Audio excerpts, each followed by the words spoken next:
ধূপগুড়িতে special 6 সরকারি পরিচয় গাড়ি আটক হেনস্থা। সুপারি বোঝায় পিকআপ ভ্যান আটক। গভর্নমেন্ট অফ ইন্ডিয়া লেখা গাড়িতে করে এসে গাড়ি আটক। দেখুন। আরে আপনি কোথা থেকে আসছেন? আরে দাদা আপনি কোথা থেকে আসছেন বলবেন? কে চাংরাবান্ধা এক্সপ্রেস থেকে আসছেন না কোথায়? বাইকেন বাইকেন আরে হয় লাল গাড়িটা পাশাপাশি দাঁড়াচ্ছে, হয় লাল গাড়িটা। কে আপনি কে? আপনি কি টাকা পয়সা পাচ্ছিলেন ওদের কাছ থেকে? তাহলে সুপারি গাড়িটা আমাকে দেখলে দেখুন, সাংবাদিক দেখেই চম্পট ভুয়ো আধিকারিকে। টাকা ডিল করছিলেন ওখানে? গাড়িতে করে এসে গাড়ি আটক সরকারি আধিকারিক সেজে।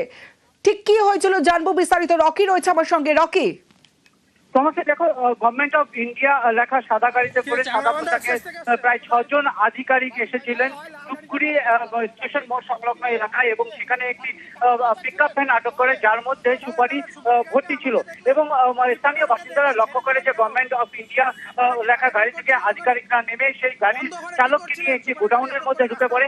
কিন্তু দীর্ঘক্ষণ ধরে সেই গোডাউনের মধ্যে সেই লোকটিকে নিয়ে থাকার পর স্থানীয় বাসিন্দারা বুঝতে পারে যে এই ঘটনায় কোনো গরমিল রয়েছে। তারপর স্থানীয় বাসিন্দারা সেই আধিকারিকদের আটকে দেয় এবং জিজ্ঞাসাবাদ করা শুরু করেন। এরপর যখন আমরা সেখানে পৌঁছাই, সেখানে তার মুখোমুখি হলে আধিকারিকরা কিন্তু গিয়ে পালাতে থাকেন।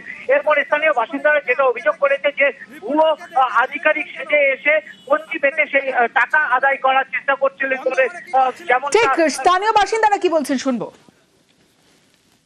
এবার সাইডে কথাবার্তা বলার সাথে সাথে আমরা 2-4 জন গেলাম, গিয়ে অফিসারগুলো না কি ওটা আমরা বলতে পারছি না, ওটা কে ছিল না ছিল সেটাও আমরা বলতে পারবো। লোকগুলোকে জিজ্ঞাসাবাদ করতে লোকগুলো পালিয়ে যায়। পালিয়ে যাওয়ার পরে সুপারি গাড়িও পালিয়ে যায়। এবার সুপারি গাড়ি পালিয়ে যাওয়ার পরে সাংবাদিক আছে, সাংবাদিককে দেখে অফিসার না কে তাও আমরা বলতে পারি না, কিন্তু ওরা সবাই পালিয়ে যায়। কেউ টোটোতে করে যায়, কেউ হেঁটে যায়, কেউ বোলেরোতে করে। জিজ্ঞাসা করছিলাম কিন্তু আমাদেরকে কোনো উত্তর দেয়নি।